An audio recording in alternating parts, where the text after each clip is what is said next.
The following program is intended for mature audiences.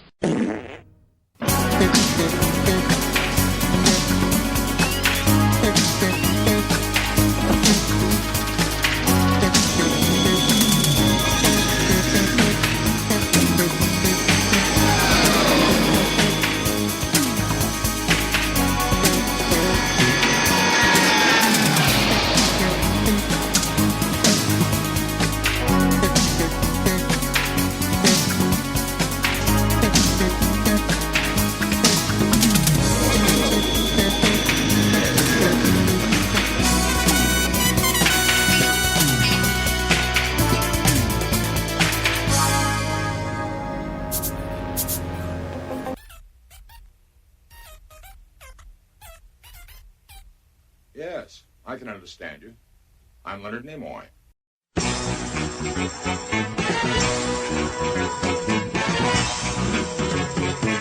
Coming up on this episode of The Breakfast Soup, Alex Jones loses custody of his kids.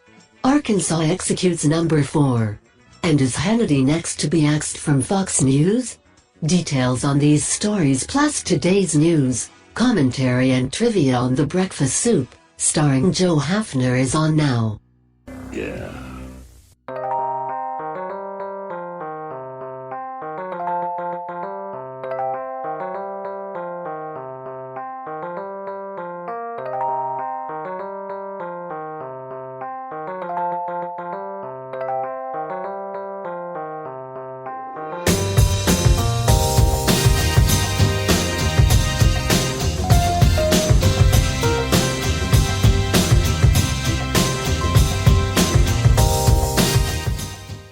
And good Friday, my friends. Welcome to another exciting edition of The Breakfast Soup for April 28th, 2017. Today's program being broadcast on a Friday night from a hotel room in beautiful Auburn, Indiana. Yes, Auburn, Indiana. I'm in the Comfort Inn Suites and ready for the car show coming up tomorrow. Details on that coming up in just a moment. Right now, I encourage you to check out my website at www.joehaftermedia.com. That's joehaftermedia.com. And also feel free to check out my Facebook links, as well as Twitter, and a whole lot more, all of which can be found on the homepage of joehaftermedia.com. And in addition, feel free to drop me an email anytime you like at joehaftermedia.com. joehaftermedia@gmail.com is my email address. Let's try that one more time. joehaftermedia@gmail.com. The program begins in 21 seconds.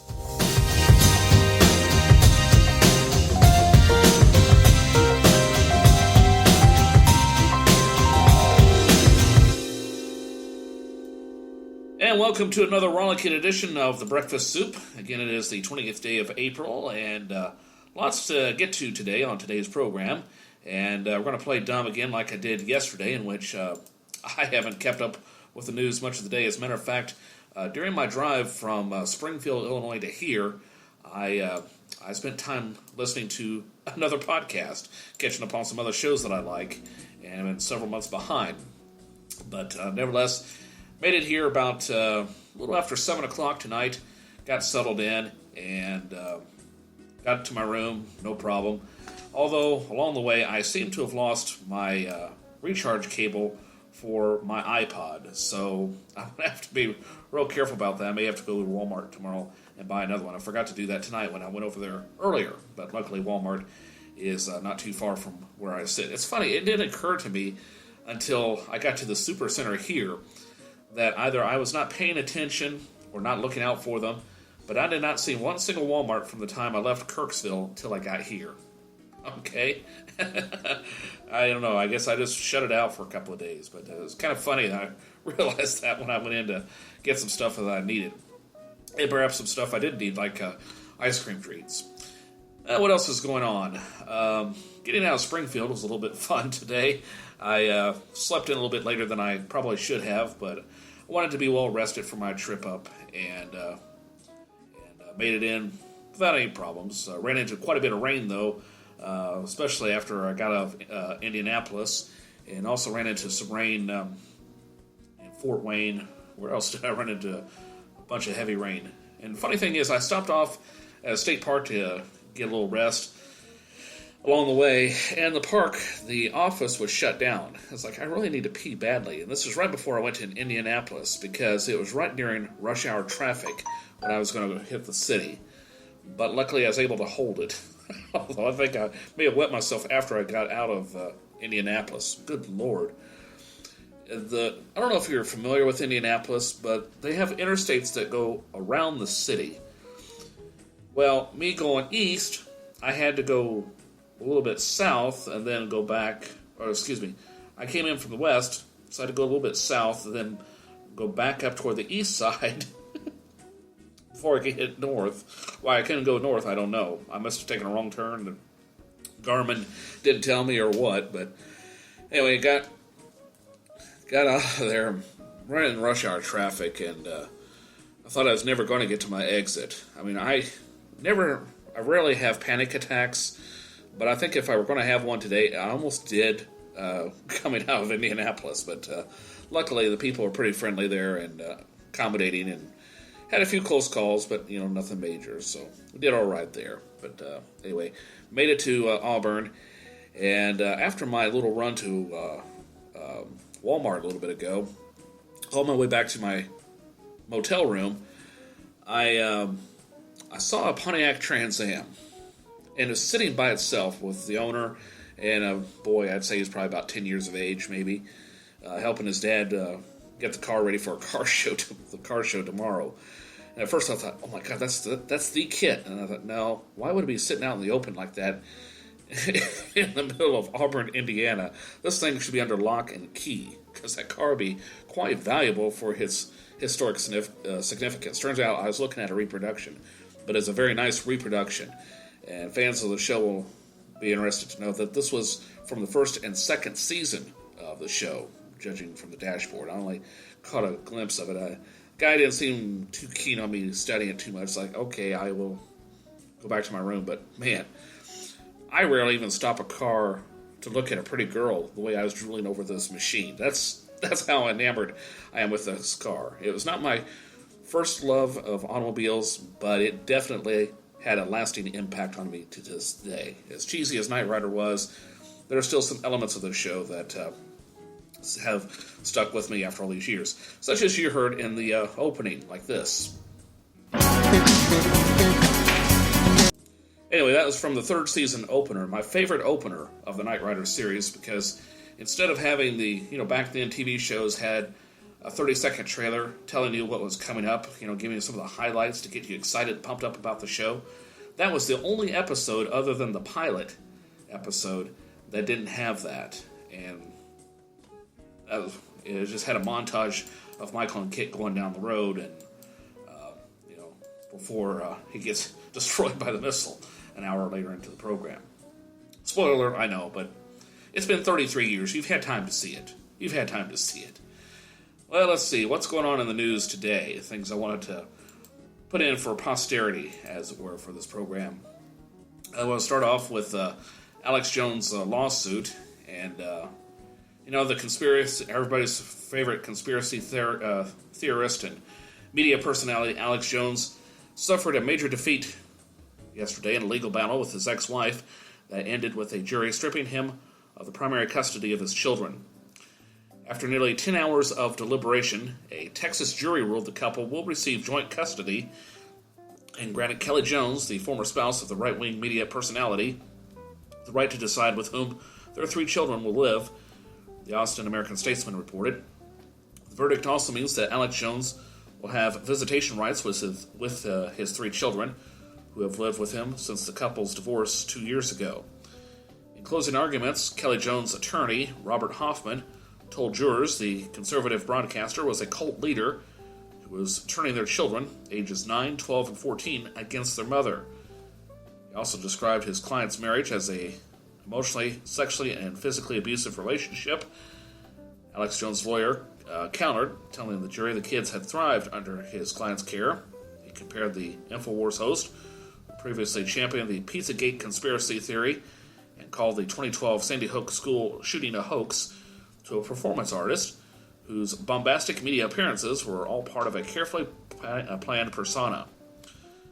Still, though, the jury ruled in the ex-wife's favor, 10-2. An unidentified juror told the Statesman that Jones' role in the media will not play a part in the decision. Kelly Jones and her legal team intend to begin a new arrangement, in which the children live with her exclusively while they adjust. After a period of time, they will see increased visitation with her father. She also hopes the family will undergo a program for parental alienation, a phenomenon which sees one parent turning the children against another. So hopefully this will turn things around, and maybe Alex Jones will knock off some of his rhetoric, but I have a feeling it won't. He'll probably say it's a right-wing conspiracy to undermine his network, which is what he's been saying all along. I mean, really, let me pull up some sound bites in case you haven't been keeping up. The illustrious leader of InfoWars. Let's see, find a really good one. And, you know, I've played some parodies by Stephen Colbert, who's also spoofing him. But really, would you want a guy who makes statements like this around your kids unsupervised? I'm a pioneer. I'm an explorer. I'm a human, and I'm coming. I'm animated. I'm alive. My heart's big. It's got hot blood going through it fast. I like to fight, too. I like to eat. I like to have children. Now, I don't know about you. I mean, I admit I poke fun at him. But this is where the poking fun stops and the healing begins. Because at that age, 9, 12, and 14, you're not old enough and mature enough to really handle the differences between parody and reality. You're aware of them, but you haven't fully integrated them into your life. And there's some that are twice that age that have yet to fully grasp the concept. So, again, I hope that this is the beginning of a lengthy healing process. Well, Arkansas did it again. They executed a death row inmate late last night in the state's fourth lethal injection in 8 days, concluding a frantic execution schedule officials said was necessary to carry out death sentences before one of their drugs expired. The latest execution, the last one on the schedule in Arkansas, prompted immediate questions and calls for an investigation after media witnesses said the inmate lurched and convulsed during the lethal injection process. The aggressive timetable in Arkansas drew international attention and criticism, pushing the state into the epicenter of American capital punishment as authorities tried to carry out an unprecedented wave of executions. Court orders ultimately blocked half of the scheduled lethal injections, including a second one that had been scheduled for last night, even as the state was able to resume executions for the first time in more than 10 years. The execution of Kenneth Williams, who was convicted of killing a man he fatally shot after escaping from a prison where he was serving a life sentence for killing another, came late yesterday after his attorneys appealed to the U.S. Supreme Court, arguing that he was intellectually disabled and not fit to be executed. Arkansas officials pushed back, saying these attorneys were only trying to delay his lawful sentence. Relatives of another of Williams' victims, a truck driver killed while Williams fled from the police in a car chase following his prison escape, also pleaded for his life, asking the governor to call off the execution. The pleas went unanswered, and Williams was executed shortly after 11 o'clock, according to the Associated Press, which has reporters serve as media witnesses in Arkansas.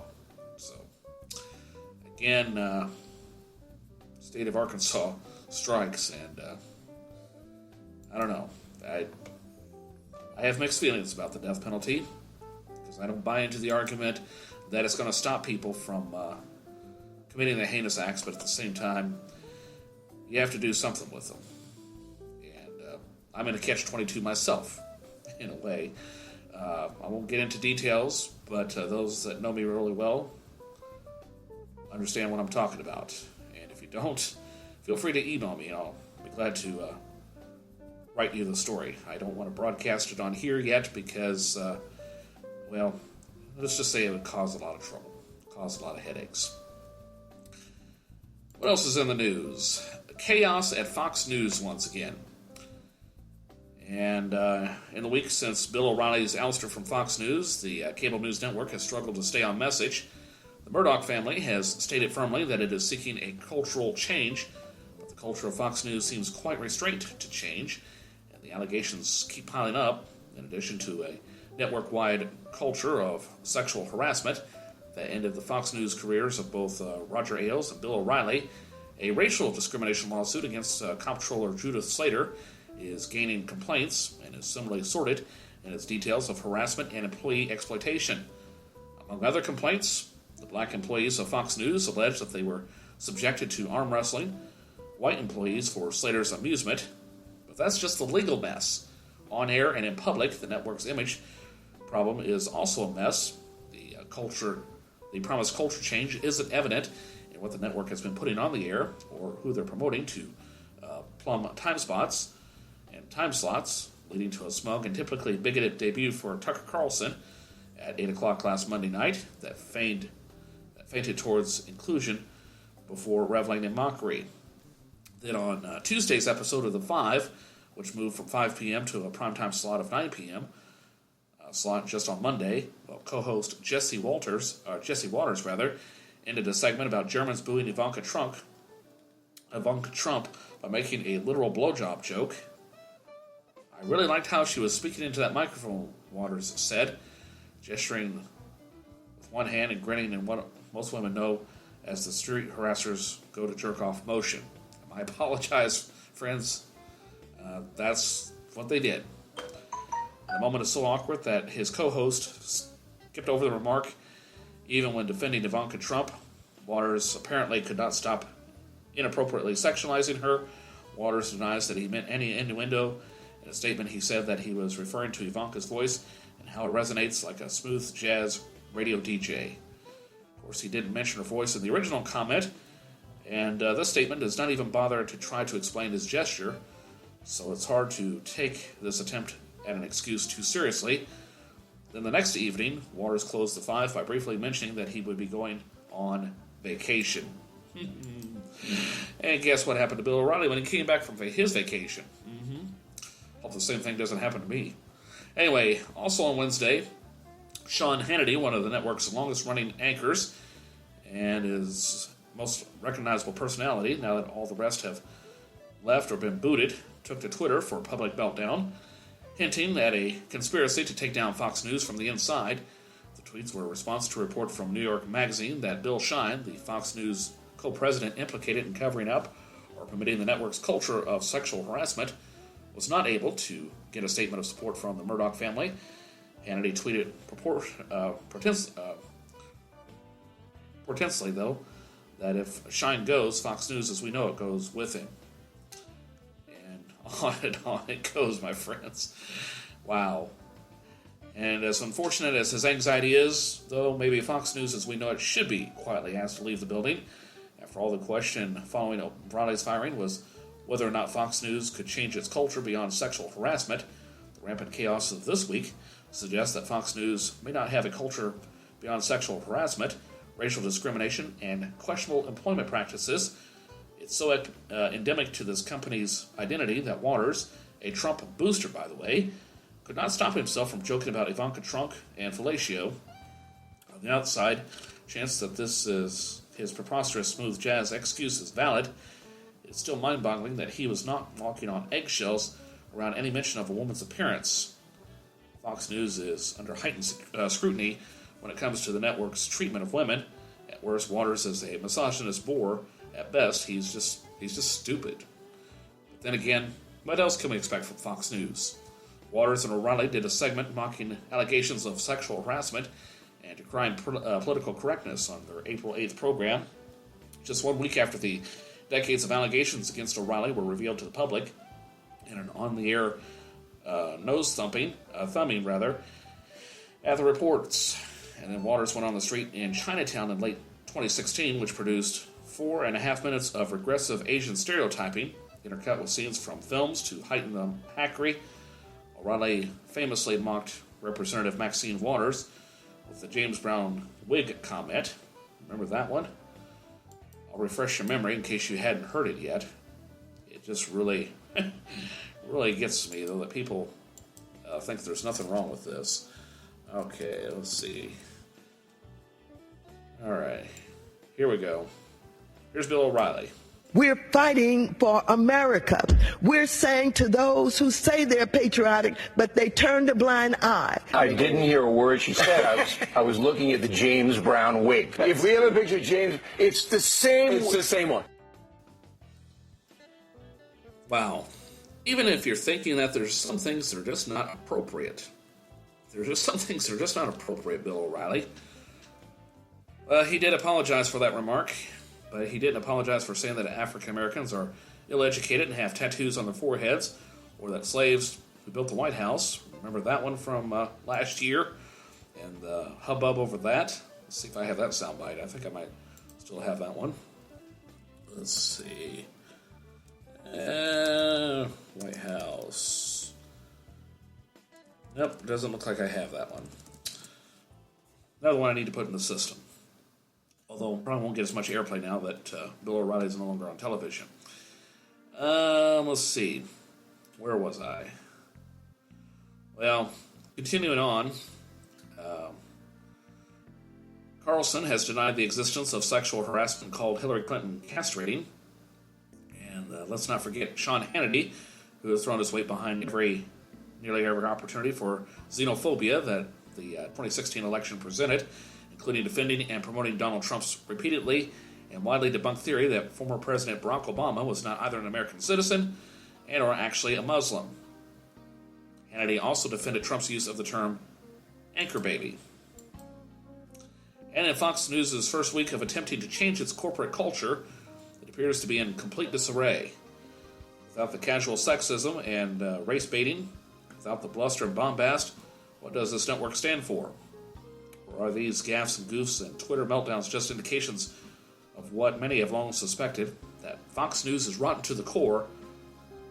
And there you have it, my friends. So, that's a general overview of what's going on in the world of news.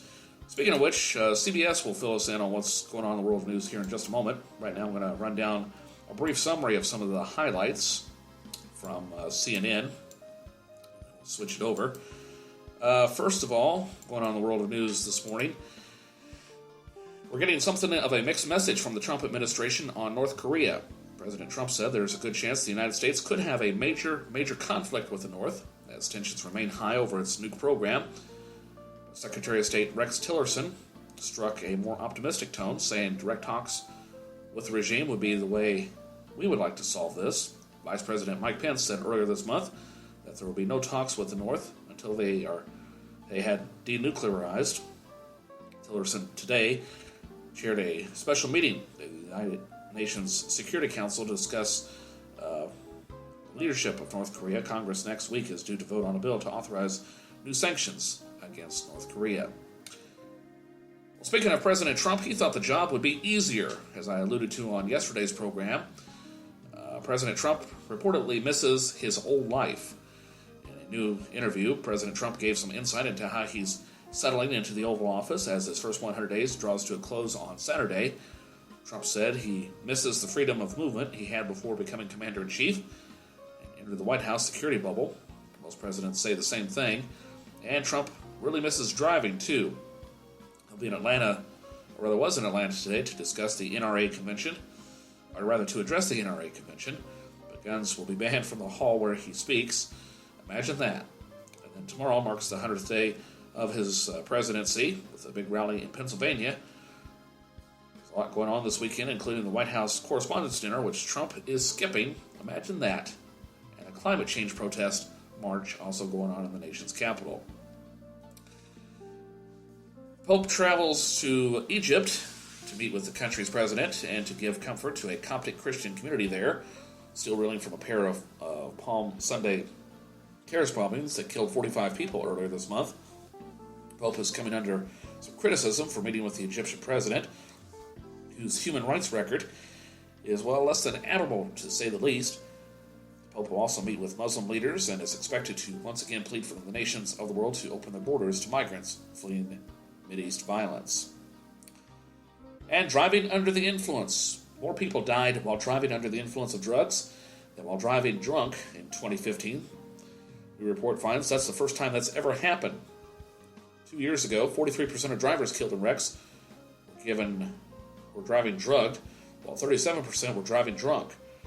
But highway safety experts are skeptical of the findings, saying that alcohol use remains the biggest concern on the nation's roads. They wish to see more research on drugged driving. And finally, United Airlines, well, that was fast. Just a couple of weeks after the United Airlines caught pure hell after a passenger was dragged off a flight. In a video seen around the world, the airline has reached a settlement with the passenger, Dr. David Deo. Financial terms were not revealed, but you can bet it's a pretty big number. The whole crazy incident is ripping through the industry, too. As a matter of fact, Southwest Airlines says it will no longer overbook flights, but that doesn't mean you can get tossed off a flight for no reason. The man says he was kicked off a Delta flight for just going to the bathroom recently. Anyway, those are some things you need to know for this Friday. And they're noted in the log. Now, let's switch it over to the CBS News Desk for a moment and find out what's going on in the news, plus Showbiz Minute and a whole lot more await you on this edition of The Breakfast Soup for Friday, April 28th, 2017. I'm your host, Joe Hafner. What's in the news? A newer, bigger crash test dummy.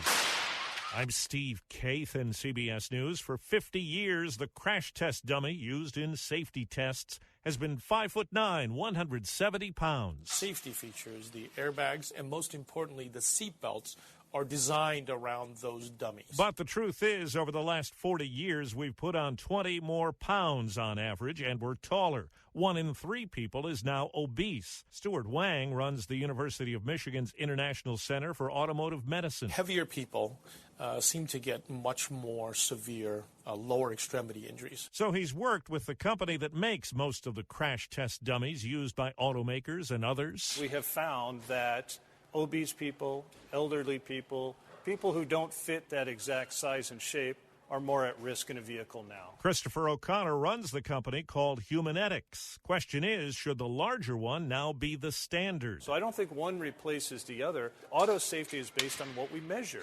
We need to have a test device that reflects that growing population change. And with 20% of drivers over the age of 65, they're trying to come up with a dummy to replicate an elderly, more fragile body. Unfortunately, the older population is 4 to 8 times more likely to sustain chest injuries than a younger individual. Now this. J-E-L-L. All.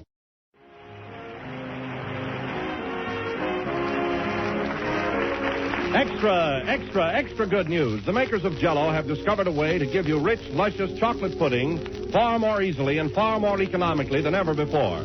With the new Jell-O chocolate pudding powder, you can make old-fashioned pudding, smooth, creamy, and chocolatey, just like the ones Grandmother used to make back in the good old days.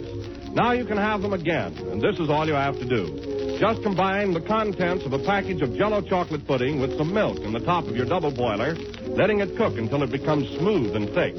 When the mixture has cooled, serve it in sherbet glasses. You'll have enough for 6 helpings, and that means 6 happy people.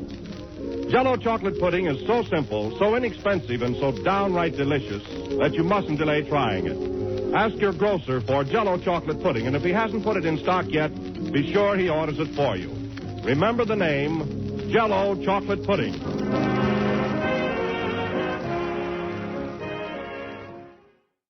What's in the news? I'm Steve Kaith in CBS News. AP Showbiz Minute.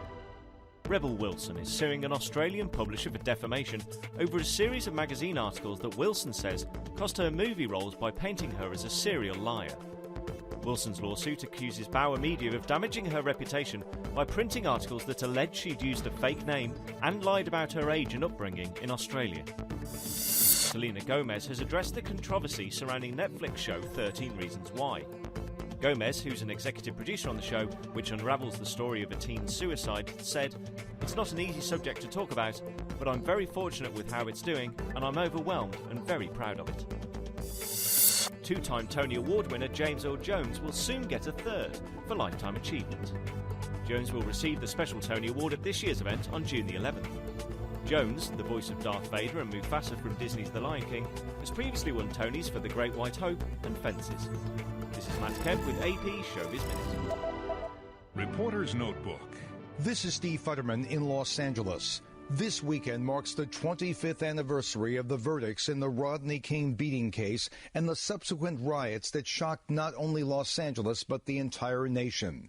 The Rodney King case was a landmark in many ways. The beating of King was captured on videotape, the first major instance of amateur video being used to document allegations of police abuse. The video made the not guilty verdicts hard for many to accept. That led to some of the worst civil unrest in American history. There were many pleas for those perpetrating the violence to stop, including a memorable plea by Rodney King, who haltingly asked, "Can we all get along?" It's a phrase that has become part of the American lexicon. 25 years later, Rodney King's question still reverberates. I'm Steve Futterman, CBS News in Los Angeles. My morning commentary is brought to you by the good people at Washington Federal. My wife and I choose to bank with Washington Federal for a few reasons. They're responsible with my money, which is always a good thing for a bank. They actually like face-to-face interaction, and they believe a bank should be the foundation of a healthy community.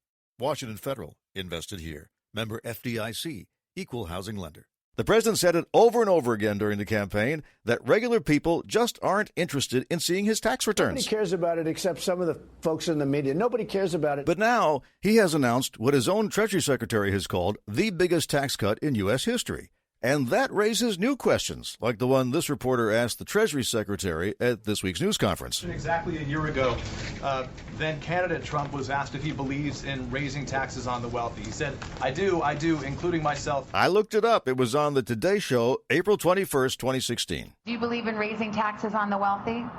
I do, including myself. I do. Raising taxes on the wealthy, including myself. So, assuming we still care about holding politicians to their word, we would be entitled to know whether this tax plan would indeed raise taxes on Donald Trump. And for us to know that, we would have to ask this question, which was also asked at this week's news conference. My second question is, will the president release his tax returns so that the president has no intention. The president has released plenty of information. I think the American population has plenty of information on it. Right there. Excuse me, other people have the right to ask questions. Mind your manners. Other people have the right to ask questions. Just not that one. The Osgood File, sponsored in part by Auto Owners Insurance. Find your local independent agent at autoowners.com. This is Charles Osgood on the CBS Radio Network. Many children who have autism also struggle with other health problems at the same time. A new report looks at how and why they may be linked. Colby Rosenblatt is 13 years old and has autism. His mom, Stephanie, says that he often has a hard time falling or staying asleep. It had gotten progressively worse and couldn't get him to bed because he was scared to be alone. And, says our CBS News colleague, Weijia Jiang, more than half of people with autism, like Colby, have sleep disturbances. A new report from Autism Speaks also shows conditions such as epilepsy and gastrointestinal problems tend to go hand in hand with the disorder. Dr. Thomas Frazier is the chief science officer at Autism Speaks. Some of these co-occurring conditions may be due to just sort of the interplay of autism and the environment. Others are definitely related, though, to biology. While children with autism are much more likely to have chronic GI issues, the report reveals there is little evidence that special diets, including gluten-free, help autism symptoms. Dr. Frazier says mental health issues such as anxiety and ADHD are also common. We have to really think about them not as just having autism, but autism and whatever else is going on for them. Addressing those other things can make a huge difference in their lives. For kids like Colby, doctors say it's important to exercise, limit screen time, and have a good bedtime routine. Colby's mom says a sleep tent helps. On a night where Colby gets great sleep, he's happy, he feels like he's in control of his body and his emotions. They also use white noise and nature sounds to put him at ease. The Osgood File. This is Charles Osgood on the CBS Radio Network. Hey, friends. Do you have something on your mind that you'd like to say to me? Feel free to drop me an email at joehalftermedia@gmail.com. I'll be honest, I didn't know about Shamani. I knew about the TB in the area. I knew about Muslims being brought in. I knew a Muslim owned it. We had just barely covered the story, but don't you worry. I'm going to be covering it now, Mr. Hamid Ulu Kaya. Yes. In fact, I'm choosing this as a battle. On this, I will stand, I will win, or I will die.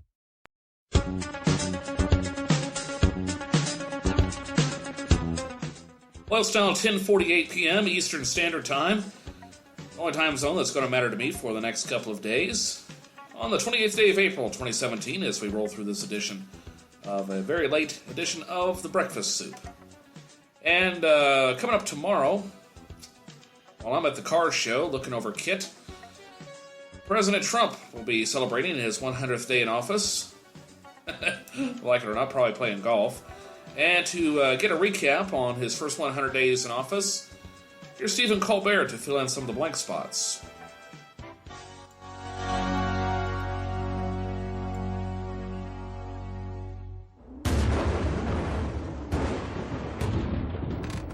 I am not replacing him.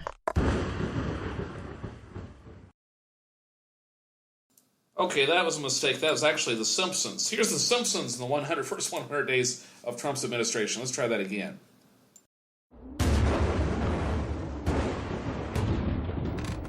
I am not replacing him. Don't wrinkle the suit!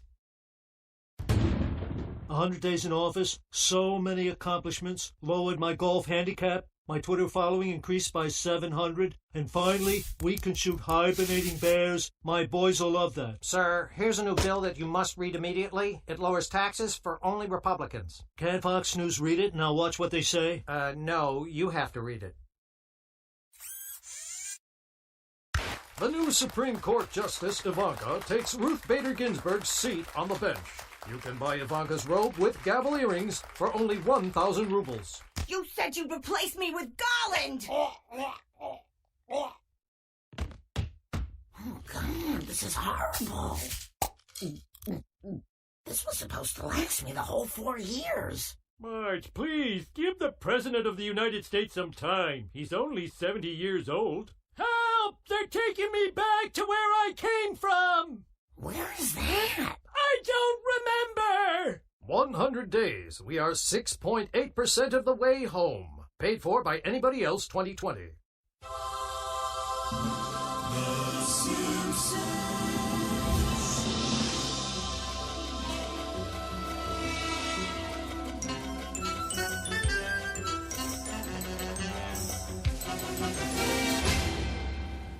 Wow, 28 years of The Simpsons. It's hard to believe, isn't it?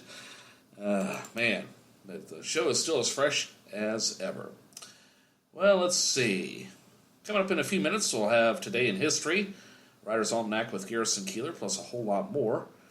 And what do you say we play some music for you right now before we go to the CBS World News Desk? And give me a moment here to find some music for you. And I think this might be in order here. How about, I played that Wednesday. Let's do this one. I don't think we played this one yet. Better yet, why don't we play some classic music first? Classic rock and roll. And, here's a good one. Led Zeppelin, What Is and What Should Never Be. And if I say to you tomorrow, take my hand, child, come with me to a castle, I will take you. But what's to be, they say. Catch the wind, see a spin, sail away, leave the day where high in the sky. Let the wind blow, many city go, only goes to show that you will be mine by taking our time.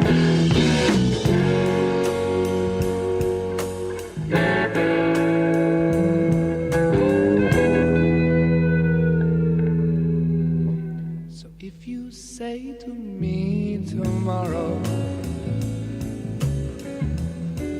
oh, what fun it all would be, Then what's to stop us, pretty baby?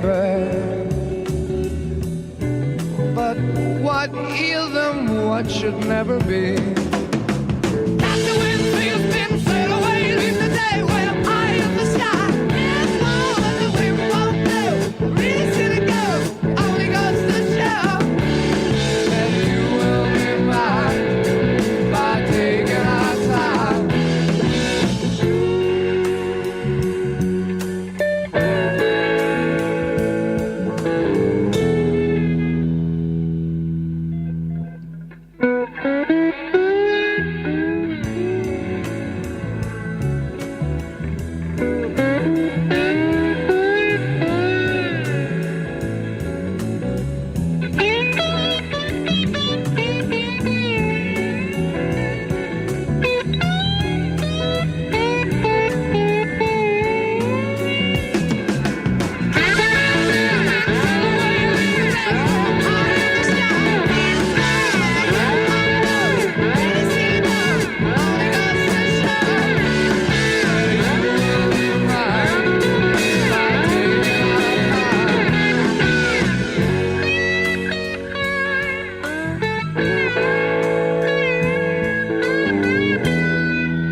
If you wake up with the sunrise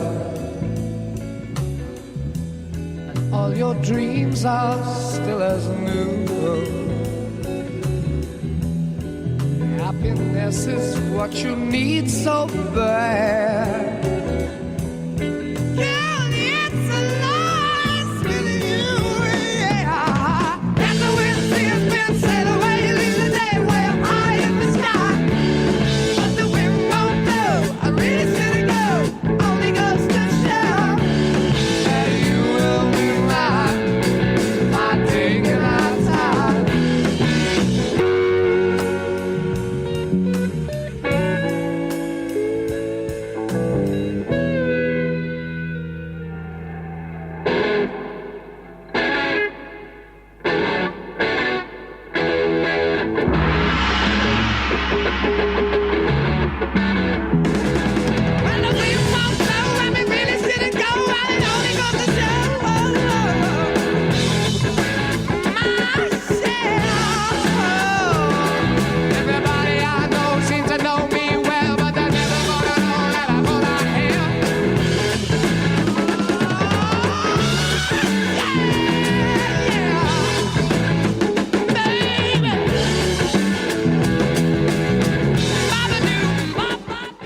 What is and what should never be. Great tune from Led Zeppelin on this edition of The Breakfast Soup. CBS World News Roundup is coming up in a moment. In sad news today in the United Methodist Church, the consecration of a gay bishop violates church law. The top court of the United Methodist Church has ruled. However, the bishop remains in good standing, the Judicial Council said in its decision 1341, until an administrative or judicial process is completed. Officials in the U.S. Western jurisdiction consecrated the Reverend Karen Levito as a bishop on July 16th last year. Based in the Denver area, she is the Episcopal leader of the Mountain Sky area, which encompasses Colorado, Montana, Utah, Wyoming, and one church in Idaho. But a petition from the South Central jurisdiction to the Judicial Council raised 4 questions about the legality of that election. Judicial Council claimed jurisdiction to review its petition only with respect to the consecration of an openly homosexual bishop, and said the rest of the petition related to nomination, election, and assignment is improper. The vote on the decision was 6-3. Judicial Council members N. Oswald Tay and Denali Reese Taka filed a joint dissenting opinion that the council had no jurisdiction over the petition. Firstly, alternate W. Warren Plowden Jr., who was sitting for Councilmember Beth Capon and Councilmember Reuben T. Reyes, each filed a concurring and dissenting opinion. Now, the court rejected the argument made during the April 25th oral hearing by Richard Marsh that Levito's same-sex marriage to Robin Rittenauer in 2014 was not a public statement about her sexual practices. However, United Methodist Book of Discipline cites that the basis for the council's ruling in that, quote, a same-sex marriage license issued by competent civil authorities together with the clergy person's status in a same-sex relationship is a public declaration that the person is a self-avowed practicing homosexual, unquote, for purposes of the prohibitive language in the United Methodist Book of Discipline. So, in other words, church law requires that all clergy persons to dedicate themselves to the highest ideals of Christian life, including their commitment to abide by and uphold the church's definition of marriage and stance on homosexuality. An openly homosexual and partnered bishop is in violation of those minimum standards. President Trump on North Korea. We could end up having a major conflict. Just ahead of his 100th day. Arkansas execution. He might have shook for 10 seconds. United cuts deal with dragged passenger. The airline wanted to get this behind them as quickly as possible. Good morning. I'm Steve Kathan with the CBS World News Roundup. President Trump warns there is a chance the United States could have a major conflict with North Korea as a strategic showdown intensifies over the country's missile and nuclear programs. Mr. Trump told Reuters he doesn't know what to make of North Korean leader Kim Jong-un. As to whether or not he's rational, I have no opinion on it. I hope he's rational. Because if he's rational, I don't think he'd allow what would happen to North Korea to happen. China has not confirmed Secretary of State Tillerson's assertion on Fox News that Beijing has threatened new sanctions if North Korea carries out a nuclear test. China is in communications with the regime in Pyongyang. They confirmed to us that they had requested the regime conduct no further nuclear tests. Well, President Trump may not have to deal with the government shutdown to mark his first 100 days, but an agreement in Congress to put things off for a week is facing headwinds from Senate Democrats. CBS's Margaret Brennan. Senate Democrats are pushing that short-term funding deal to the brink. And while President Trump appears to be narrowly avoiding a government shutdown until that budget extension is passed, the federal government's still set to run out of money at midnight. And the House doesn't have a new health care bill ready. CBS's Stephen Portnoy looks at what we have seen so far. No administration has accomplished more. But history is sure to remember it differently. There was the initial failure of Obamacare repeal. This is a disappointing day for us. The chaos of the travel ban. The president's powers here are beyond question. Presidential accusations of wiretapping. I have no information that supports those tweets. And foreign affairs at the fore. Right now, we're not getting along with Russia at all. But Mr. Trump's strike on Syria earned praise from many corners, and viewers admired his speech to Congress. It's a Donald Trump that we haven't seen before. He was humbled instead of arrogant. On their list of highlights, Trump aides tout regulatory rollbacks, a drop in illegal immigration, and the confirmation of a Supreme Court justice. And I got it done in the first 100 days. That's even nice. But, notes Mina Bose at Hofstra University's Presidential Studies Center, the first 100 days of the Trump presidency have been more filled with conflict than legislative success. In a tweet last week, President Trump called the milestone, around since FDR's first 100 days, a ridiculous standard. Bose says this much. Success in the 100 days or lack of success in the 100 days isn't an indicator of the presidency as a whole. George W. Bush's first 100 days were months before 9/11. Stephen Portnoy, CBS News, the White House. Well, today on the 99th day, the president speaks to the NRA. And as CBS's Bill Rakoff tells us, he'll sign an executive order that takes aim offshore. Interior Secretary Ryan Zinke says he'll review offshore areas for potential oil and gas drilling, including areas declared off limits by former President Obama. But Zinke's promising a responsible process. I have a responsibility to be a steward, and a steward is to make sure that how we proceed forward, there's a reclamation plan, there's a safety plan, it's appropriate. Critics say drilling in the Atlantic and the Arctic is too dangerous. They're threatening a legal fight if any of the areas are approved. Bill Rakoff, CBS News, Washington. For the fourth time this month, Arkansas carried out an execution, putting convicted killer Kenneth Williams to death last night with a lethal injection. Witness Kelly Kissel says there was movement after Williams was supposed to have been sedated. Like if you're on a bumpy road and you hit a bump and your body gets thrown forward. It happened about 15 times in quick succession. The daughter of one of Williams' victims says justice was done. Any amount of movement that he might have had was far less than any of his victims. The amount hasn't been revealed in United Airlines' newly reached settlement with Dr. David Dow. He was dragged off a flight in Chicago earlier this month, touching off outrage on social media. Airline analyst Henry Hartevelt. This will help United recover, but it's going to take the airline a long time, perhaps even several years, to live down the infamy of what happened on Flight 3411. United has issued new policies in the wake of it all. Students rallied on the Cal Berkeley campus yesterday, a debate about free speech. Conservative author Ann Coulter did not turn up to be with supporters. She had already called off a speaking engagement there because of security concerns. When Ann gets bullied out of a talk, we have to hop on a plane and go do the talk for her. Coulter opponents aimed their fire across the conservative spectrum. We're here to say no to Donald Trump's racist attacks. We're here to say yes to immigrant rights and full equal rights. Overseas, the supporters of Macedonia's main conservative party attacked opposition legislators. Lawmakers have been at odds over the appointment of a new parliament speaker.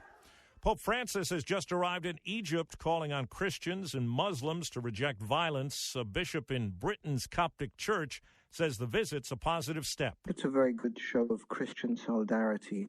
They've put up with so many attacks and so much persecution. 25 years ago this weekend, Los Angeles was shaken by the not guilty verdicts of white police officers in the beating of black man Rodney King.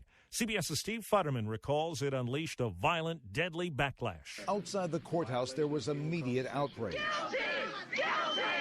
And soon after, the unrest spread to the streets of L.A. For 6 days, the looting, the destruction, and the fires continued. Why are you taking the merchandise? 'Cause it's fun. It's fun? Yeah. Even news crews were not safe. Reporter Bob Brill was attacked as he filed a report. Now I see smoke. Can't tell. Oh, God! At one point, Rodney King made a personal appeal for the violence to stop. Can we all get along? Can we get along? A quarter century later, people still remember this man was a teenager in 1992. He is now in his 40s. I'm not going to incriminate myself.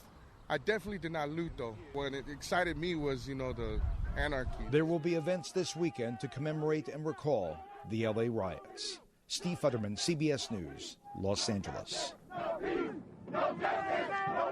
British police have been on the move looking to foil suspected terrorists. A woman is in serious condition after being shot by anti-terrorist police during a raid on a house in northwest London. Tear gas firing police smashed in the door. There were 6 arrests. Scotland Yard's Neil Basu says police broke up an active terrorist plot. Due to these arrests that have been made yesterday, I believe we have contained the threats that they posed. Police say there's no connection between this alleged plot and an earlier arrest near Downing Street of a man carrying knives. He's also suspected of planning a terrorist attack. Larry Miller, CBS News, London. After the booing died down in Philadelphia, NFL Commissioner Roger Goodell was able to reveal the top pick in this year's draft. The Cleveland Browns select Myles Garrett, defensive end, Texas A&M. The Browns hope Garrett will torment opposing quarterbacks. And that's the World News Roundup, produced by Paul Ferry. I'm Steve Kathan, CBS News. Hey friends, did you know that you could follow the antics of yours truly by checking out my Facebook page as well as my Twitter account by simply going to my social media links at joehaftermedia.com? Now you do. Now, what were you saying about my hair? Ask.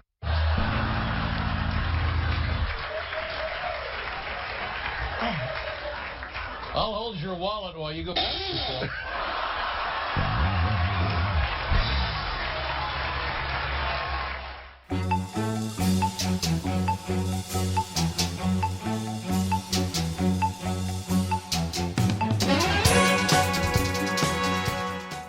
Approaching the second hour of today's broadcast of The Breakfast Soup for April 28th, 2017.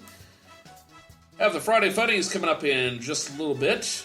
Today in history, the Writer's Almanac with Garrison Keillor, and a whole lot more. And before I play the next segment, Stephen Colbert's review of the Trump administration's 99 days and 99 seconds. I was surfing Facebook a little bit ago, as I often do during the newscast, and a friend of mine from grade school is also a big sci-fi nut like I am, although he's a lot bigger fan of science fiction than I am, if you can believe that. Anyway, he posted a video of a fan-made trailer called Back to the Future Part 4. And it has an interesting premise. And I'm surprised that it hasn't been done yet, because this would be a ripe way to reboot the Back to the Future franchise, although Robert Zemeckis and company have said they don't want anything to do with it. But the premise is, supposing modern-day journalists and eyewitnesses start publicizing these weird sightings of a DeLorean popping up out of nowhere, and they learn that this time machine is in fact real, and track down Doc Brown and get the history on the time machine and the exploits of Marty McFly and Doc Brown. I think it'd make for an interesting concept. If nothing else, it'd make for great fan fiction. Well, as promised, here is the Trump administration's 99 days of accomplishments in 99 seconds. Inauguration. Largest audience. Alternative facts. Immigration ban. Protest, more protests. Science has been fired. Supreme Court. Frederick Douglass relations with Australia. Bowling Green massacre. So-called judge praising Putin. Who love it? Fake news. Attacking Nordstrom. Golf. Golf. What we're told about Michael Flynn is that he has no plans to resign. Michael Flynn resigning. Russia. Very fake news. Enemy of the American people. First campaign event of 2020. What happened in Sweden?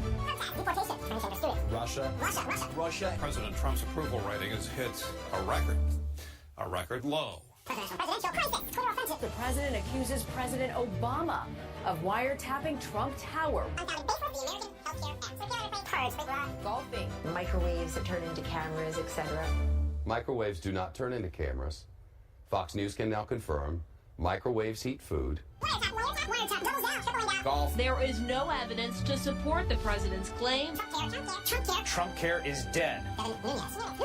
And already we have mention of the word immunity. Don't lock me up! Russia. Believe it or not, he's playing golf. Russia removed. Military strikes in Syria. What is the president doing? Golfing? He has been, we believe, playing some golf. Mother of all bombs. Another round of golf. North Korea tax return. Secretary Bill O'Reilly is officially out. Look at these clowns. Russia. A field trip to the White House. A, quote, laughable plan to cut his own taxes. Quote, I thought it would be easier. That's what President Trump told Reuters about his expectations for the job of president. Now, granted, it's more of a visual look back at the first 99 days, but still the audio alone is disturbing enough. Well, it's time for the Friday Funnies, my friends, and as I've alluded to in recent episodes of this program, I've been reading a book about David Letterman. It's very enlightening. Well, I've compiled some of his best moments over the years, and I'm going to play that for you right now. And the Friday Funnies runs about 8 minutes. Prepare for stupidity.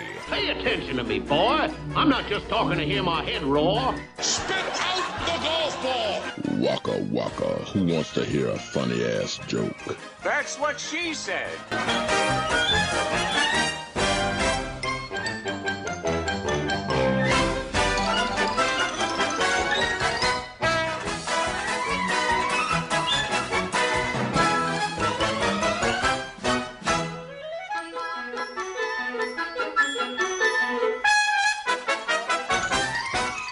Not as often as I'd like. Which do you prefer, New York City or Los Angeles? I like both. I like the weather in LA better, but I love New York City. New York City is exciting, though, isn't it? I was born here, yeah. Yeah, good for you. How'd you like being in jail?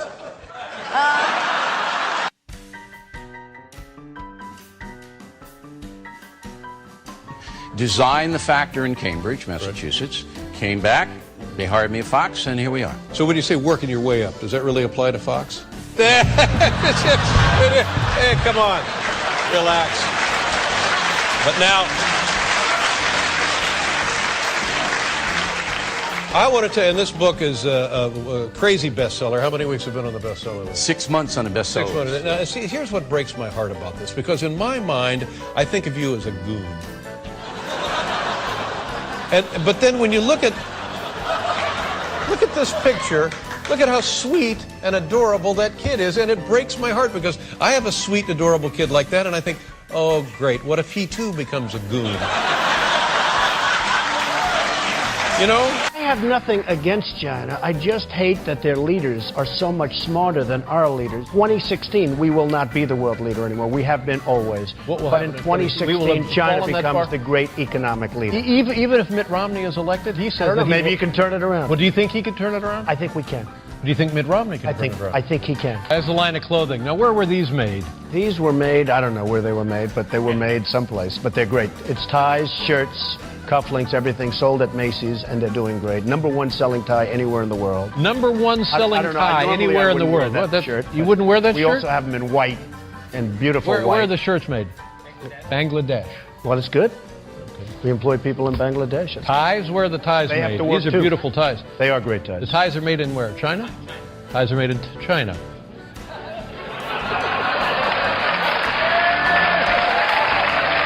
Well, I'll tell you, and you know what, David, in all fairness, I've been very open about that, and not all of them, by the way, but I've been very open about that. Are you okay? Is the no, chair was fine. Made in China? I know. The chair was made in China. Was made in China. Let's just shut down the Donald Trump factory in Beijing.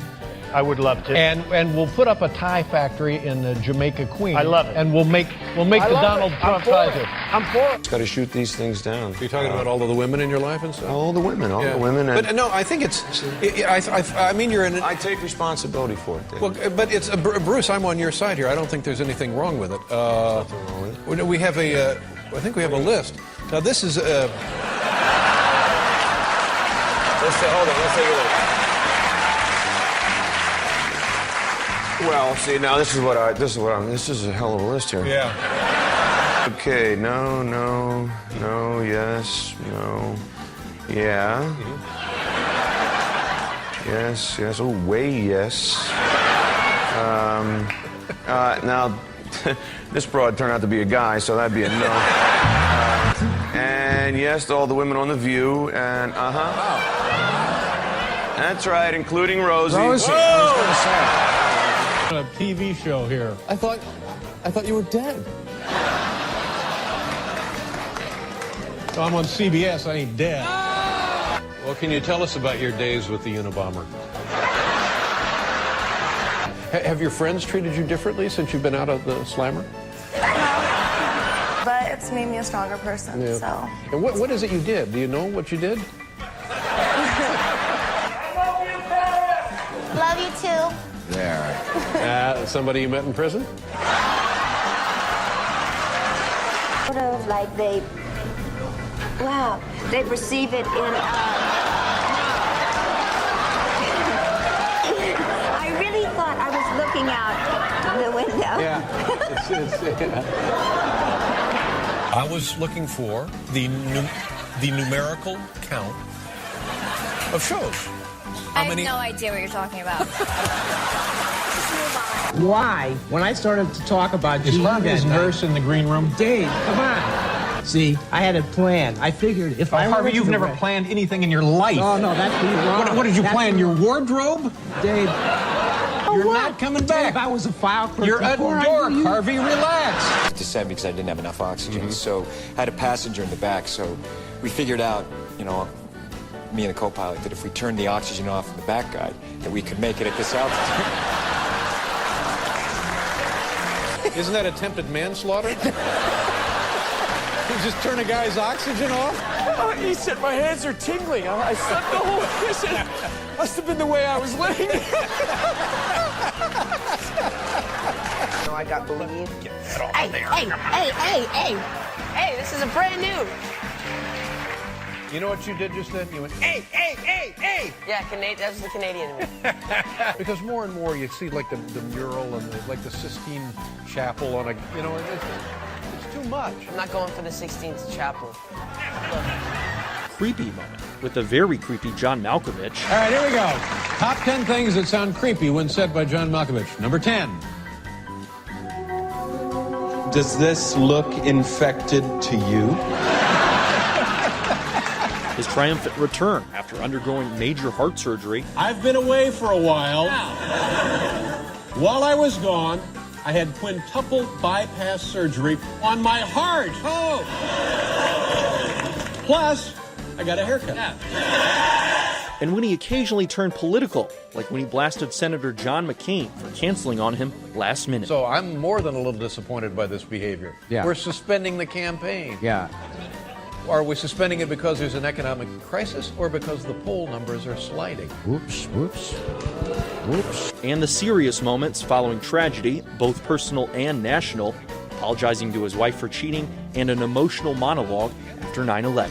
My wife, Regina, she has been horribly hurt by my behavior. And when something happens like that, if you hurt a person and it's your responsibility, you try to fix it. And at that point, there's only two things that can happen. Either you're going to make some progress and get it fixed, or you're going to fall short and perhaps not get it fixed. So let me tell you, folks, I got my work cut out for me. It's terribly sad here in New York City. We've lost 5,000 fellow New Yorkers, and you can feel it. You can feel it. You can see it. It's terribly sad. But it was his memorable segments that could always be counted on for a never-ending stream of laughs.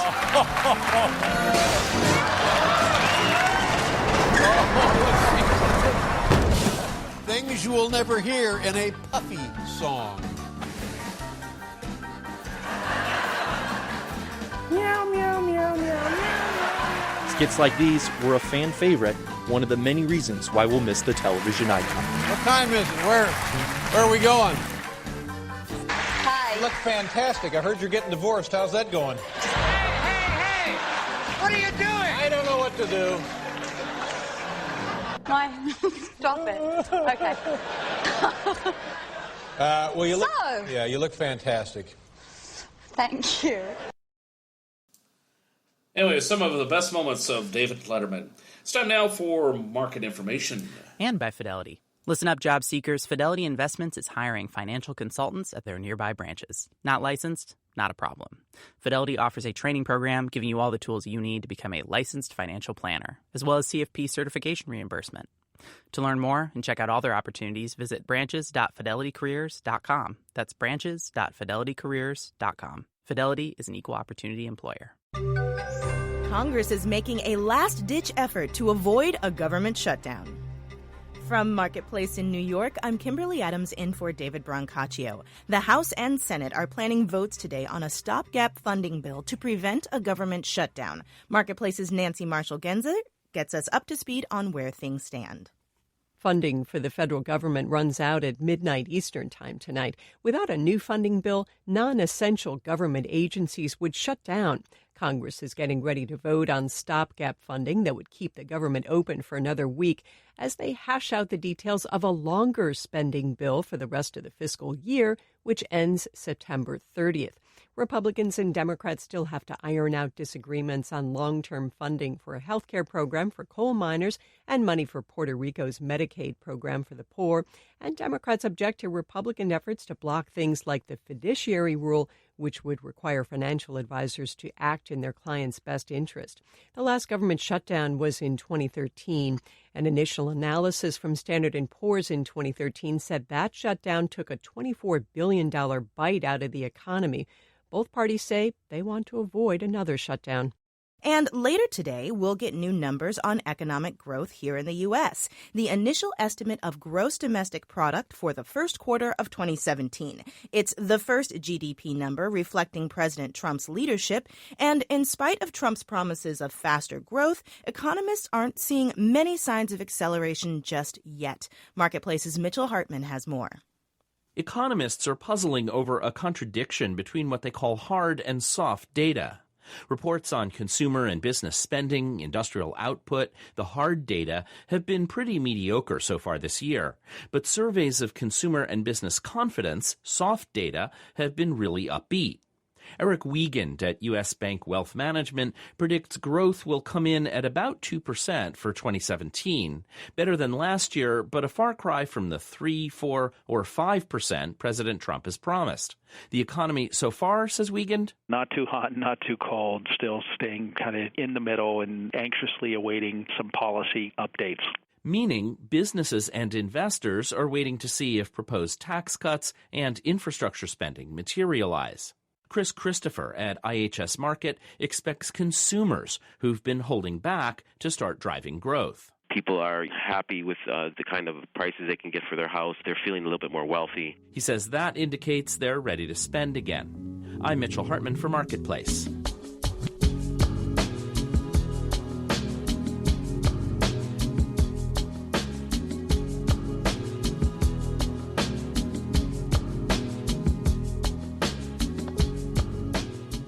This week, we've been rolling out the results of our latest Marketplace Edison research poll. Among other things, we asked respondents how they felt about immigration, and 60% of those we polled said immigrants do the jobs Americans don't want. But as crackdowns on undocumented immigrants continue, some are hesitant to go out and do those jobs. In Texas, widespread raids by Immigration and Customs Enforcement are causing some to lay low, holding off on working and shopping.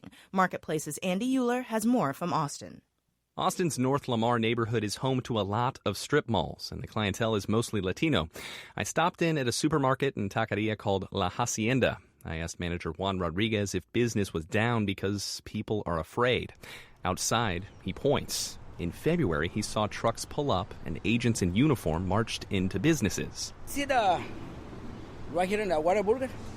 In the corner right there, what is this, Taco Bell? Yeah, I see some trucks, I don't know, with the immigration or ICE. It was part of a 5-day nationwide sweep. ICE officers arrested 51 people in the Austin area alone. More than half had no criminal history. They were just undocumented. Rodriguez says La Hacienda's business suffered for weeks, but it's slowly coming back. Javier Batista stopped in for lunch. He's got the white T-shirt and pants of a painter, and splatters on them show he's been working. He says the big ICE raid put everyone on edge. We're afraid, but we've got to confront it and get back to work, because we've got to eat. It's a bit less risky for him. He works in private homes, which are less likely to be raided. But those who work in restaurants or outdoor construction sites feel more exposed. A lot of friends told me they didn't show up to work many times because they felt like they were being monitored by immigration agents. He's noticed a lot of businesses have less foot traffic, and not just Hispanic-owned ones like La Hacienda. In the past months, I would see businesses empty. Walmart was a little empty. H-E-B Grocery was also empty. The Spin Cycle Coin Laundry next door is struggling. Marta Soto runs the place. What's happening is that people are scared and don't want to leave their homes. She says daytime business has dropped dramatically. She thinks that's due to rumors that ICE only works during the day. She's staying open until 1 a.m. to meet changing demand. Since they don't want to come in the morning, they can at least come in at night, so we can stay open because we have to do business with them. It's been several weeks without another major ICE raid. That has people venturing out a little bit more. But there's a feeling there are more big roundups to come. I'm Andy Euler for Marketplace. Our senior producer is Nicole Childers. Our digital producer is Janet Wynn. Stephanie Hughes produces Marketplace Tech. And in New York, I'm Kimberly Adams with the Marketplace Morning Report.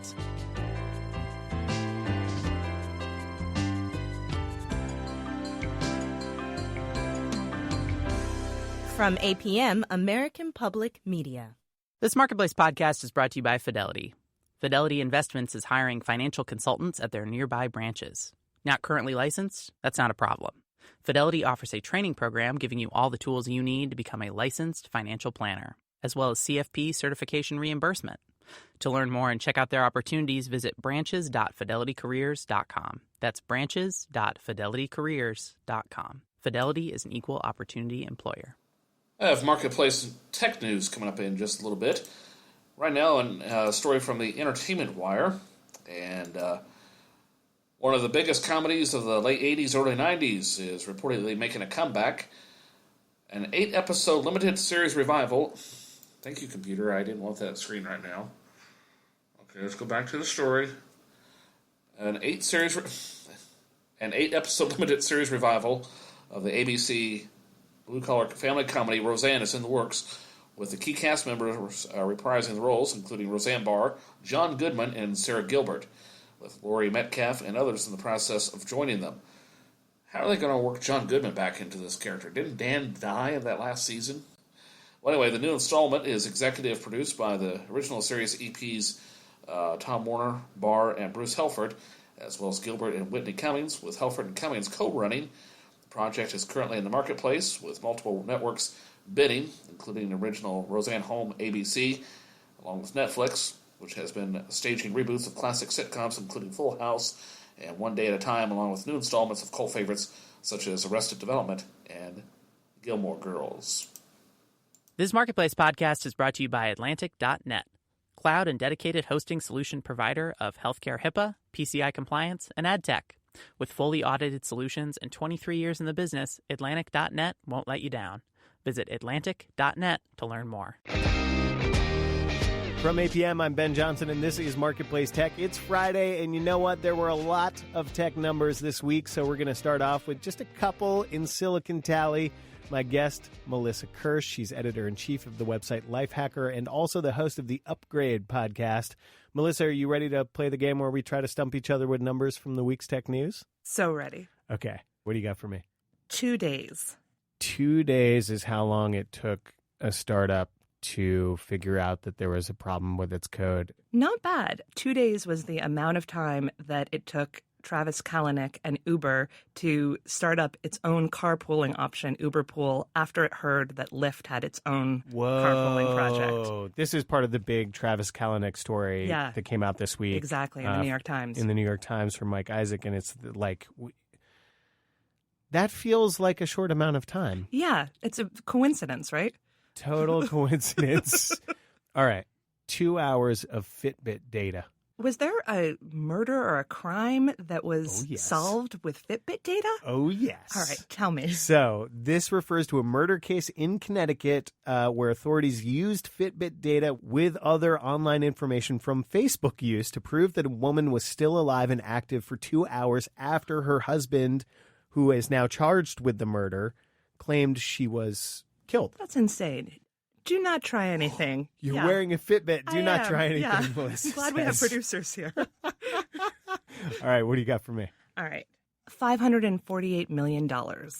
Ooh. Is this Twitter quarterly revenue? This is exactly that. Yes. So Twitter has reported its first fall revenue since its IPO. Yes. And it posted $548 million in the first quarter, which was down 7% from a year earlier. But it beat investors' expectations, which is always when you set great. the bar low. Yeah, exactly. When you set the bar low. Right. Melissa Kirsch, editor-in-chief of Lifehacker. Thank you for playing Tally with me. Thank you for having me. This is so fun. The Tribeca Film Festival is finishing its run in New York City this weekend, and just like last year, virtual reality is playing a starring role. The VR medium had its biggest presence ever at the annual event this year. Producer Claire Tennisgetter found that even as mainstream consumers may be adopting more slowly than expected, film fans are opting in. So I went to visit the White House. That's Jen Coombs. She's a tourist here from the UK. And I got toured by Barack Obama, and he was like sitting right next to me. It was incredible. No, she didn't actually meet Obama at the White House. We are at the Tribeca Film Festival Immersive VR Experience. Immersive virtual reality experience. We're in a big open room in the festival's main building with rows of decorated booths and installations. In each booth, there's a virtual reality headset. Put it on and you can go to the White House, a forest, or a concentration camp. People can spend 3 hours in the space and choose between 30 short virtual reality films. So how long before virtual reality is at a theater near you? There's still some issues to fix. Producer Toby Coffey worked on one of the projects called Draw Me Close. What if we want to have an audience of 500 people? What does that look like? We're going to have to change this. Coffey is still trying to figure out how to scale this up, but for today, people have to wait in long lines.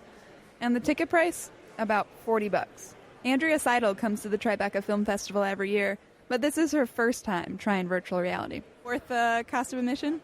It's very new to us, so it was worth the price. I mean, who knows? After doing it 2 million times, it's like, do I want to spend $40 to do that? I don't know. Her final answer, though? Oh, I love it. For Marketplace, I'm Claire Tennisgetter in New York.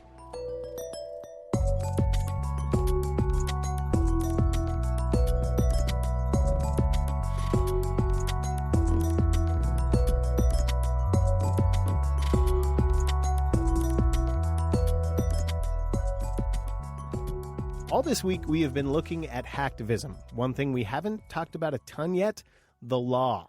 Molly Sauter is a doctoral researcher and author of the book The Coming Swarm, DDoS Actions, Hacktivism, and Civil Disobedience on the Internet. Molly, thanks for talking with us. Hi, thank you so much for having me. So can you briefly explain some of the laws governing cybercrime in the U.S. right now? So there really is just one. It's called the Computer Fraud and Abuse Act. Yes. Essentially what it boils down to is if more people are impacted by your action, the worse your punishment is and the higher your fine is. Right. And as we know, on the internet, audiences can scale very fast. Are there clear examples of this law being sort of abused on the side of the prosecution? So there was a guy who's goes on the internet by the name of Weave, whose name is Aaron Orenheimer. So AT&T assigns an address to your iPad when you put your iPad on the network. Andrew discovered that this address was actually publicly accessible. And he sent them an email. It was like, hey, you need to fix this because this is a massive security bug, or I'm going to give it to Gawker. They certainly didn't fix it. And he and his partner gave that information to Gawker, which wrote an article about it. And Andrew and his partner were arrested and criminally prosecuted for hacking when these technical objects were publicly available on the internet through a mistake of the company. Do you think that hacktivism in the digital world will ever replace activism in the physical world? I don't think so. I think it'll become more intuitive. I don't think you're going to see a sole push to be online. I think more people are getting interested in running for office since the last presidential election. More people are interested in knowing how their government works. So you're going to see a panoply of tactics that are coming forward, and the internet's just going to be part of it. Molly Sauter, she's the author of the book The Coming Swarm, DDoS Actions, Hacktivism, and Civil Disobedience on the Internet. Molly, thanks a lot for talking with me. Thanks so much for having me. There's a ton more of information and sound from all of our conversations in our series this week, produced with the help of Marketplace's awesome Danielle Stevens. Big ups, Danielle, on our website, all of it at marketplacetech.org. I'm Ben Johnson, and that's our show today. This is APM.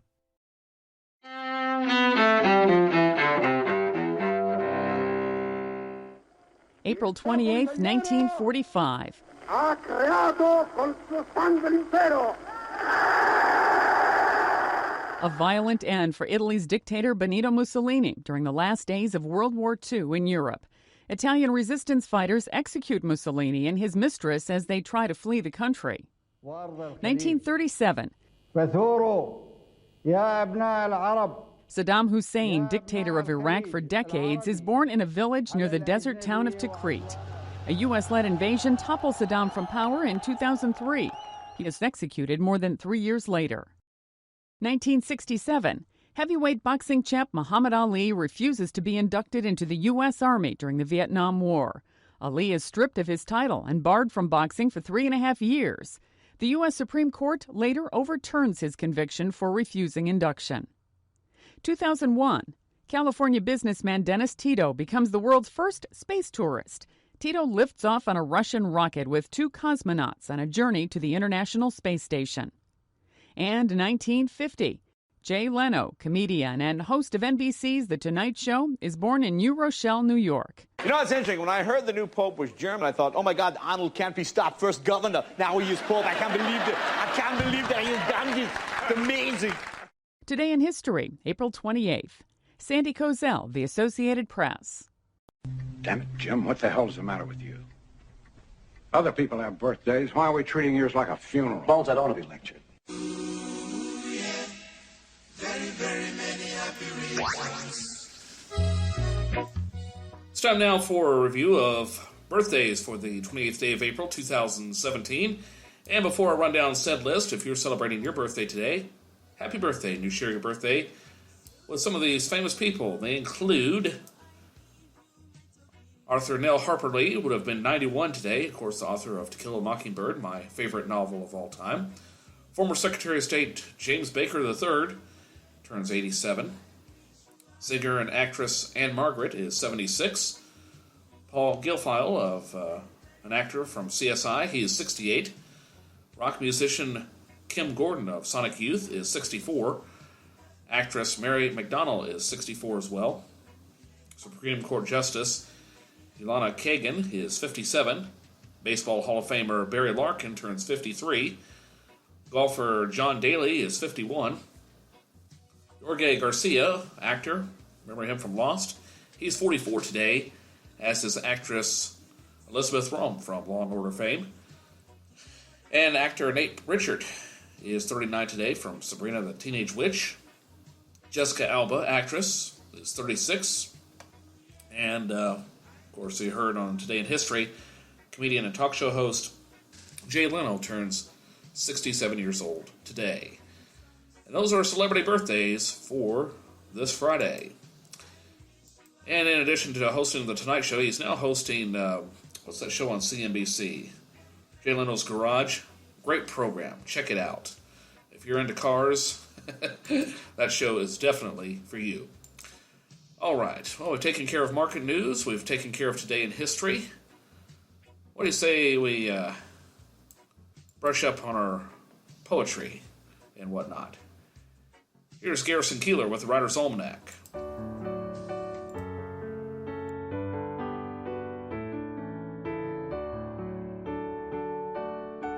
And here is the Writer's Almanac for Friday. It's the 28th of April, 2017. It's the birthday of the man who said half the people in Hollywood are dying to be discovered and the other half are afraid they will be. Lionel Barrymore, born Philadelphia, 1878. You may have seen him in the movie It's a Wonderful Life, playing the part of the mean-spirited banker Henry Potter. He also played Ebenezer Scrooge on the radio every year in A Christmas Carol for many years. It's the birthday of the writer who said, "All I want is to be the Jane Austen of South Alabama." Harper Lee, born in Monroeville, Alabama, 1926, author of To Kill a Mockingbird, still required reading in many, many high schools. Not everyone was a fan of her book. Flannery O'Connor once said, "It's interesting that all the folks that are buying it don't know they're reading a child's book." It's the birthday of the playwright Robert Anderson, born New York City, 1917, author of Tea and Sympathy, about a relationship between a prep school boy and his housemaster's wife.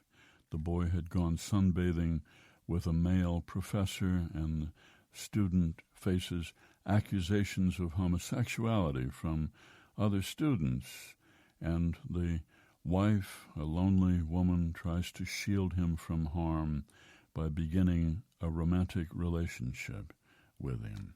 The final line of the play, when the wife tells the young man, "Years from now, when you speak of this, and you will, be kind." Robert Anderson, the playwright, once said, "You can make a killing in the theater, but not a living." It's the birthday of the photographer Erich Salomon, born in Berlin, 1886, who bought one of the first cameras with a high-speed lens which could take pictures in dim light, so he was able to take very casual, candid photographs of famous people at parties without their knowing it, in which they looked relaxed and unposed. And it's the birthday of the poet Carolyn Forche, born in Detroit, 1950, editor of an anthology called Against Forgetting 20th Century Poets of Witness. Here's a poem for today by Robert Lax, Greeting to Spring Not Without Trepidation. Over the back of the Florida basker, over the froth of the Firth of Forth, up from Tahiti and Madagascar, lo, the sun walks north. The first bright day makes sing the slackers, while leaves explode like firecrackers. The duck flies forth to greet the spring, and sweetly municipal pigeons sing. Where the duck quacks, where the bird sings, we will speak of past things.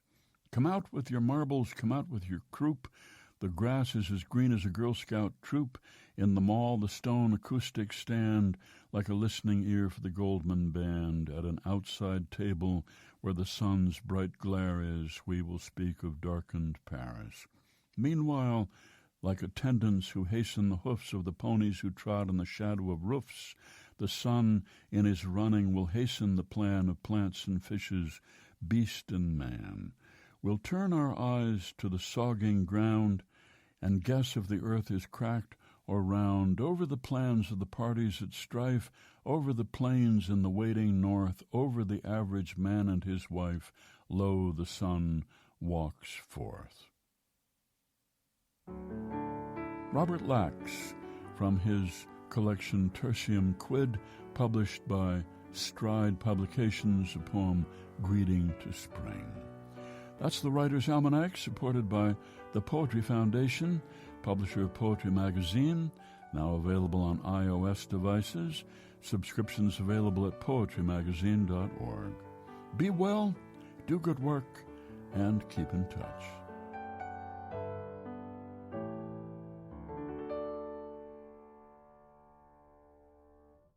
Consider all that the Writer's Almanac brings into your life: beauty, inspiration, uplift, and insight. Gifts from listeners are vitally important to keep this program strong. Contribute today at writersalmanac.org/donate, and thank you. This is the Composer's Datebook for April 28th. I'm John Zek. On today's date in 1865, the hottest ticket in Paris was for the premiere of Giacomo Meyerbeer's long-awaited grand opera L'Africaine, or The African Maid, at the Paris Opera. And when I say long-awaited, I mean long-awaited.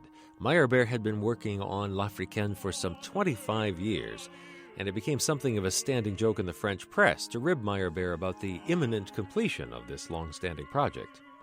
There was no shortage of reasons for the delay. Meyerbeer was a slow worker, a perfectionist. He was sidelined by ill health. He was waiting for better singers, more sympathetic management at the opera, and so on and so on.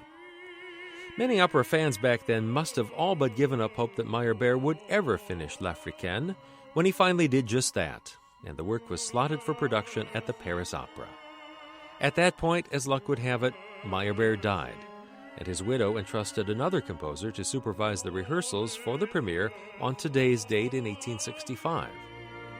Meyerbeer's grand operas were the 19th century equivalent of the movies of Cecil B. DeMille. Both Meyerbeer and DeMille favored sweeping historical costume epics, lots of extras, and a tragic love story. L'Africaine was no exception. The hero, the explorer Vasco da Gama, and one of the opera's more spectacular scenic effects involved a Portuguese ship running aground on an exotic reef and being taken over by a swarm of natives. Composer's Datebook is supported by Progressive Insurance, small business protection for more than vehicles, with specialized coverages to protect against financial loss. More at progressivecommercial.com. Composer's Datebook is produced by APM, American Public Media, in conjunction with the American Composers Forum, reminding you that all music was once new. And we're about to wrap up today's edition of The Breakfast Soup. Have one more song to play for you, but first of all, news from Missouri. Seems that our new governor, Eric Greitens, and his campaign committee, Greitens for Missouri, have been fined $1,000 for failing to report the use of a fundraising list. The campaign financial reports have since been updated, showing an in-kind contribution of $600 from Daniel Laub, Greitens' campaign manager. No person acting as an agent of the committee for purposes of accepting possession of the list rendered to the committee's treasurer a detailed account thereof, as contemplated by such statute, reads the complaint. Well, the committee did not disclose as a contribution received on the disclosure report that it filed for the period during which a committee employee or agent accessed the list. The fair market value of the list, the complaint states, the committee filed an amendment on April 28th to its April 15th, 2015 report for the list received March 31st, 2015. The report states that the amendment was made per agreement with the Missouri Ethics Commission. Greitens is the second governor to be found guilty of an ethics complaint. In 2008, Then Governor Matt Blunt settled complaints of $15,000, but did not sign the complaint, whereas, shown on the document in front of me, Greitens did. And there you have it, my friends. I could wait until Monday, but I wanted to get that story out now. How about some new music? Here's the Districts, and the tune is called Ordinary Day, on this edition of The Breakfast Soup. An ordinary sunset, an ordinary day, an ordinary sunset, I'll let you down again. An ordinary sunset, an ordinary day, an ordinary sunset, I'll let you down again. On your own, not let you fall down in a garden full of bees. On your own, picking through lilacs, covered in gold and kicking through the bellyache. Covering miles in a broken car, covering miles in a broken car, covered in gold and kicking through the bellyache. Covering miles in a broken car, covering miles in a broken car, covered in gold and kicking through the bellyache.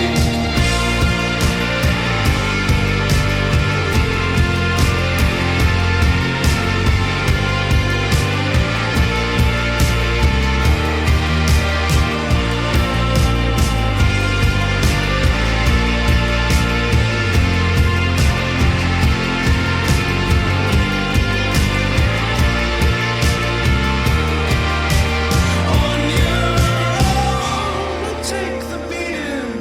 Then again, I thought I'd say, will it hit you when the feeling's right? On your own, I'd let you fall down in a garden full of bees. On your own, picking through lilacs, covered in gold and kicking through the bellyache.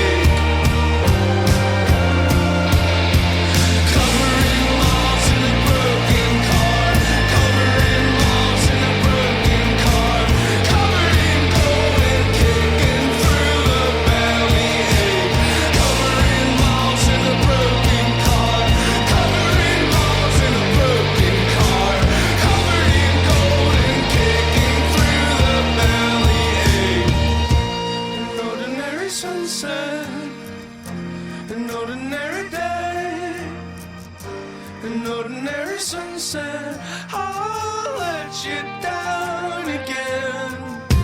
An ordinary sunset, an ordinary day, an ordinary sunset, I'll let you down again. An ordinary sunset, an ordinary day, an ordinary sunset, I'll let you down again. An ordinary sunset.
The District's An Ordinary Day, and love the tune, but that's part of my complaint with modern music.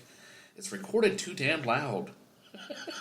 I mean, when I have to turn the speakers down to almost 3/4 volume compared to everything else, it's too loud.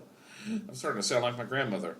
Anyway, it's time to wrap up today's edition of The Breakfast Soup. And that music confirms it. Check out my website, www.joehaftermedia.com. joehaftermedia.com, where you can find links to my Facebook page, Twitter, and a whole lot more, as well as old episodes of said podcast, joehaftermedia.com. Also, feel free to drop me an email anytime you like at joehaftermedia@gmail.com. joehaftermedia@gmail.com. Well, friends, my time is up. I thank you for yours. I'll catch you next time on another edition of The Breakfast Soup, coming your way Monday morning, hopefully at 11 o'clock Central Daylight Time.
Fox News can now confirm microwaves heat food.